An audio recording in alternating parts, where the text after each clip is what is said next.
balandi ya MSTV Éternel mon secours.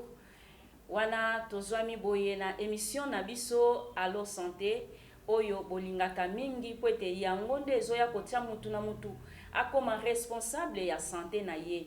Wana moko na moko azosala attention na kozanga kosala oyo koki kokweyisa ye na mbeba ya kozwa maladi yango nde ezozala makasi na biso.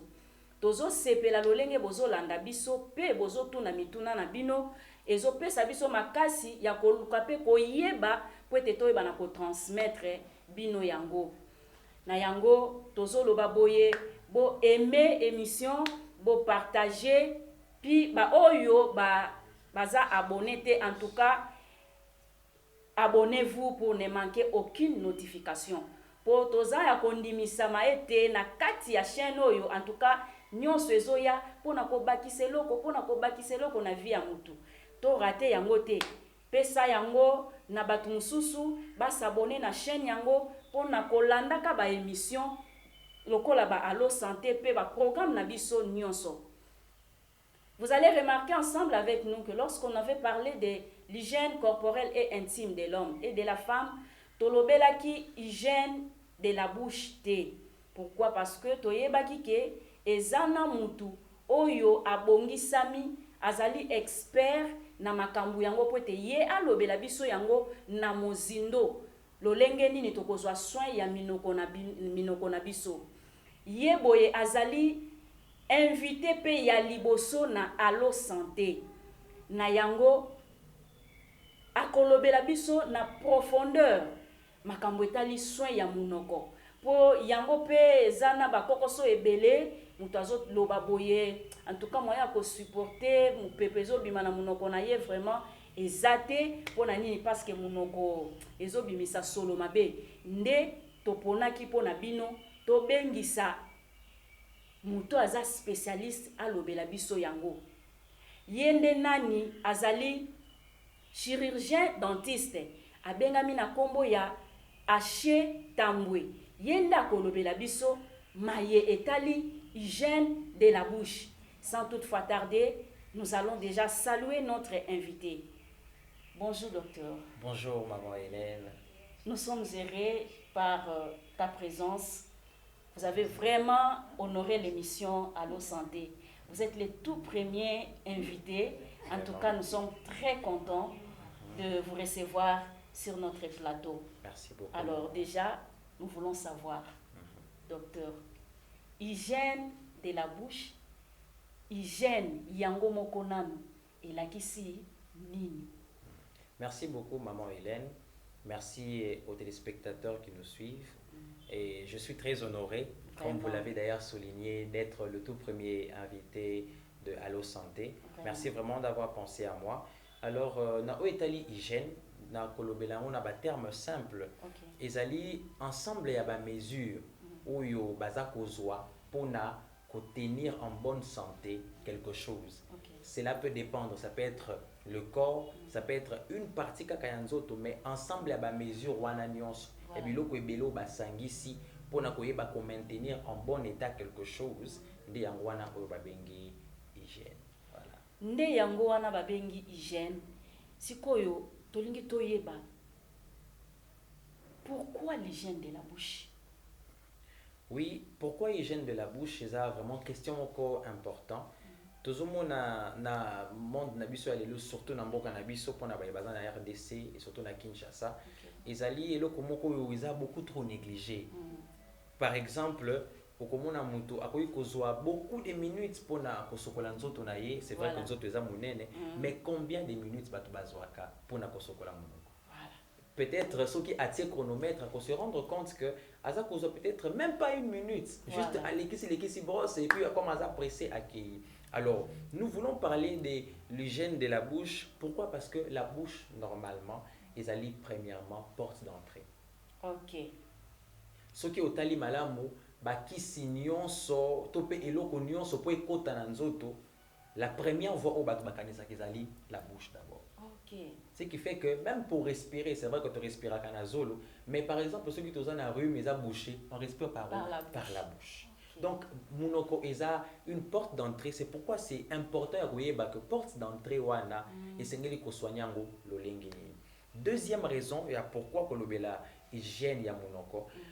En dehors il y a pour les femmes, en dehors il y a flore génitale où ils allaient na ba microbes ebele. C'est la bouche en deuxième lieu qui regorge beaucoup de micro-organismes oyo ekokiso ki flore wana nek ba bengi flore ensemble ya bisika ba micro-organismes to pe ba microbe ba evandaka. Alors ce qui est là on est perturbé beaucoup mona ke ba maladie ebele ekoki koya wana raison ya mibale. Raison ya misato la bouche nde yango la voie par excellence ya communication. Vraiment. Or balobaka ke na kati ya batu soki communication ezate ezali mbilinga bato bayokana. D'ailleurs na Bible balobango que pour nzamba ko isa tour de Babel il suffisait kaka azwa diviser bato na ba langue. Voilà. C'était la seule chose. Donc nzamba sala kinini abrisaki simplement communication. Or, pour nous communiquer, c'est vrai que Baba a un moyen à communication, mais le moyen par excellence, c'est la bouche. C'est pour ça que c'est important. Vraiment, maman Hélène, c'est important pour l'hygiène ya munoko wana pour yangwanande porte d'entrée, yangwanande moyen de communication. Voilà. Vraiment, docteur, au rappeler nga eloko moko. En tout cas, la mémoire nanga vraiment ezala kité. Eloko moko docteur abimisi wana ya kolobaki munoko eza porte d'entrée. En tout cas, ebanzi singa makambo ebele na mémoire nanga en tout cas ezala kité. Docteur alobi munoko eza porte d'entrée. Na kisi ekote la kawana, masanga ekote la kawana, nyonso ekote la kawana. Vraiment. Mais tangu tokendaka pona ko brosser en tout cas minute mukie et si osilisaki pe abakisi alobi munoko eza voie ya communication. Wow, voie ya communication nde wana nde likambo evandi wana na communication wana munoko ezali voie ya communication esengeli tozwa hygiène na yango na maboko na yango docteur tolingi toyeba est-ce que brossage ya pamba yango moko ekoki? Ok. Ndenge tolobeli brossage, en réalité brossage est un élément important. C'est un élément important, élément où est la base pour la hygiène ya munoko. De la même manière que pour la hygiène ya nzoto, j'espère maman elle a ibisa kibino yango que ko sokolande yango na base. Ba mesure mususu wana ezoya juste ko ba kisama au-dessus ya mesure oyo ezali ko sokola. C'est comme ça que tolobi pe que pour na munoko et là il y a important, l'élément principal, ils ont brosser. Mais na mutuna koyeba est-ce que brossage yango moko ekoki? Na ko répondre par oui et par non. Pourquoi? Parce que ils allaient ko dépendre na baka. Tant mususu ndekwa zola ndabiso na minute oyo azana bambuli esi pusani. OK. Est-ce que brossage kaka ekokoka? Wane ko dépendre na kana il faut sengela sala nini amona munganga pour que munganga tala est-ce que na niveau oyo akomeli brossage kaka to esengeli abakisa. Donc brossage simplement kolobaki yango kokoka ezalité. Ndi yango pe na ko répondre par non. Ezalité pour ezana ba mesure mususu ya kobakisa pour que hygiène wana ya munoko ezala de la bonne manière. Na lobi oui, pourquoi? Parce que par exemple pour un enfant oyo azobima minusika la base, seulement ça, ils ont la possibilité brossage wana ya ko éliminer une très grande partie, il y a pas problème au bateau kokutana na mona mono. Voilà un peu na koloba. Oui et non. Oui parce que ils ont la possibilité à éliminer une grande partie, il y a pas problème, il y a monoko. Non, pourquoi? Parce que ils ont le seul moyen de ils ont différents cas où ils sont ko bakisa d'autres éléments de mesure pour que monoko wana na hygiène lolenge esengeli. Na ba élément oyo tokobakisa wana docteur, est-ce que okoki ko pesa biso yango mwa ba élément oyo esengeli biso to bakisa en dehors ya ko brosser? OK, en dehors ya ko brosser, normalement tant on brossaka tout ça il a ka brosse à dents na dentifrice. Okay. Alors que pour na ko sokolaka ka monoko yango wana moko, brosse à dents na dentifrice ezaka ka les seuls moyens te. Moyen mususu tozongi kozala nango ezali ya kosalela fil dentaire. OK. tant mosusu bandeko bazolanda ngai bayebi te fil dentaire eza nini dentaire. bayebi pe te tant mosusu batikala nanu komona yango te alors que eza moko ya baélément ya kobakisa fil dentaire surtout eza eloko oyo esengeli kosalela na bisika kosalelaka bacure-dent wana sûrement tokolobela biloko esengeli koévite mpona kobebisa hygiène en dehors ya kobrose wana kaka ndenge nalobi ya kobrose na dentifrice ezala bamoya mosusu ya kobakisa eza eloko babengaka bain de bouche. D'accord. Bain de bouche wana ezalaka soki obrose orince nango monoko donc ezali na biloko mosusu oyo tosalelaka te mais oyo tokoki kobakisa et puis comme nalobi eza selon baka arrivé mpe ke moto apresente maladie moko boye esengi ke en dehors ya brossage azwa un traitement bien spécifique donc il y a beaucoup de mesures ya kobakisa edépendaka na ka ya motu na motu en réalité. Tango docteur olobi ba mwa élément mosusu ya kobakisa ezali mpona brossage nga na ye kokanisa batata moko batambolaka na bawenze baza na banzete moko na forme ya boye batekelaka biso yango nzete wana soki obrose après otire na yango lolemo yo oza mutu ya domaine wana oza spécialiste na yango yango pe eza élément oyo esengeli tobakisa to eza mabe. Ok. Eloko babengaka nzete ya mino de manière vulgaire to po batekaka wana en réalité eloko yango esalaka eloko moko différente na brosse à dents. Donc eza nango te eloko moko ya koluka kobakisa non ezali na même utilité que brosse à dents seulement bato de manière traditionnelle à lui a la brosse à dents ou bien avant même la brosse à dents et comme penza très répandu ndenge eza lelo abana kosalela moyen wana mpona koyeba kotia soin na mino na bango mais kosalela yango pe eza na ba inconvénient nango eza na ba inconvénient nango parce que brosse à dents eza eloko moko basali eza adapté mpona mino na gencive po en réalité tant tonikaka mino apembe te misunu eza pembeni nango babengaka gencive ezali pe yango pe esengaka eza pe na badomaine nango to pe na bamesure nango mpo kosalela mpo ke ezala traumatise te mpo minu eza makasi mais gencive eza mosuni et esengeli ezala koexercer la même force te mpona kobrose minu na kosalela gencive donc nzete ya minu wana eza ndenge moko na brosse à dents mais eza pe na ba inconvénient sûrement dans un prochain numéro tokosetaler vraiment mpona kolobela pourquoi est-ce que eza eloko moko ya kosalela te. Pourquoi eza eloko ya kosalela te bandeko na ngai toza wana tozo continuer na docteur bozoyoka lolenge nini azopesa biso na mozindo nyonso makambo ya hygiène ya munoko po yende mutu ayebi yango malamu koleka ngai na yo na yango nazosenge te tolanda ye kino na suka bongo toyeba ndenge nini tokozwa soin ya minoko na biso docteur. Oui, maman. Tolingi toyeba to brosser kasi ndenge nini po mutu mususu aza na brosse te oyo ya mundele aza nango te aza na nzete oyo abuki boye akati atafuni ali abandi ko brosser nango oyo ya mundele pe tokendaka kaka kibudi kaka bongo toyebi te to brosser ndenge nini docteur.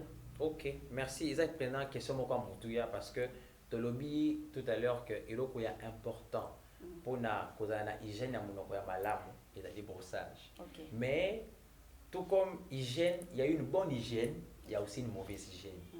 Ce qui fait que il y a une manière ya malamu ya ko brosser et na manière musupe ya mabe ya ko brosser. J'espère que bande de technique ba ko l'excella biso ba photo ko bana ko expliciter makambo tozali ko expliquer awa. Alors, ndenge nini ko brosser na kolobela yango na ba point misato. Point ya liboso ezali fréquence ya ko brosser. Okay. Ko brosser bambala boni. Point ya mibale na kolobela ezali technique. Voilà. Ya ko salela pona ko brosser malamu.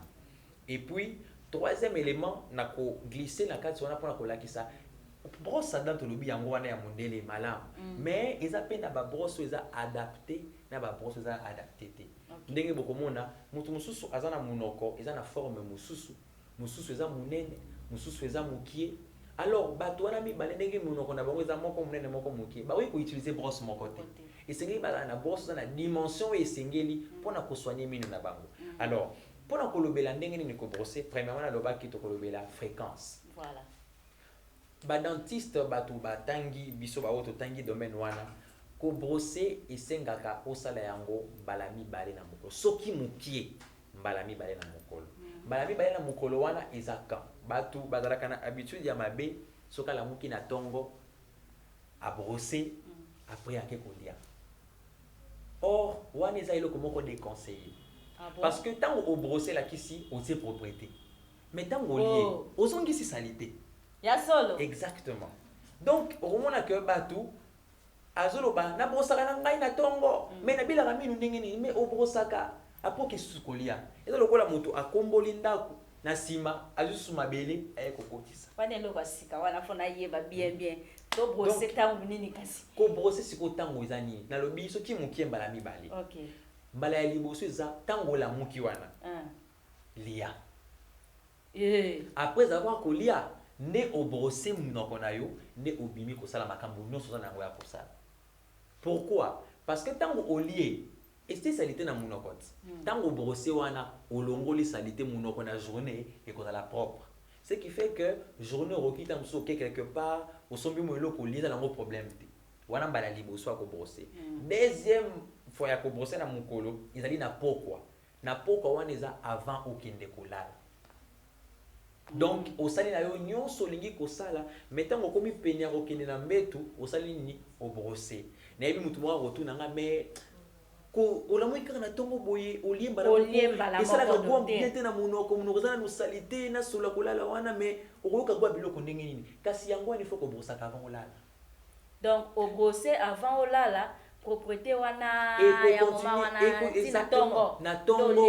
na ntongo olie soki omoni ke okoka gwa bien te ozota mai orince monoko olie c'est simplement la chose à faire. C'est un élément nouveau on va peine à découvrir vraiment donc c'est important na ntongo simba malamu ndeko yozolanda biso na ntongo olamuki orince monoko peut-être na mai po yoka gwa bien ya ti okolia ya lipa okolia et tout ça mais sima na koyo kozwa déjeuner ndenge etomesana kozwa obrosser pembala ya mibale ezali avant okende na mbetu obrosser pourquoi tolobi avant okende na mbetu bomoni ba microbe oyo ebebisaka minu ba microbe oyo ekreaka ba problème na monoko ya bato en réalité ba microbe wana efonctionnera quand monoko eza kokanga nde yango bokomona ke bato mosusu ezalaka soki avandi temps molai alobi te ntango akoloba boye ayoki mosolo moko différent bamicrobe ya monoko en réalité voilà bamicrobe ya monoko en réalité bango bafonctionnaka ntango monoko eza ya kokanga or soki eza na moment oyo tokangaka monoko longtemps na mokolo eza ntango tolali na pongi wana nde bango bazwi temps ya kotravailler sikoyo soki imagine olie osali nyonso na mokolo mais oke kolala obrose te ça veut dire que salite nyonso oyo ozwi na kati ya mokolo wana otikeli bango na monoko ale bango sikoyo bakomi sikoyo nde kokende koliaka biloko oyo otiki wana ti kokende kolia linu ti kokende kobebisa gencive nde bisika wapi nde bisika carie dentaire ebandelaka carie dentaire ezalaka nango te o non kaka boye lino etoboki te ezali mpo bamicrobe wana ntango bazolia biloko tiki na monoko oyo mingimingi biloko ezalaka sucre mingi nde bango balandaka ntango bazolia wana alia yango ti ake kobanda sikoyo bakoproduire acide kolia na bango wana ekopermettre bango baproduire acide ekosala nini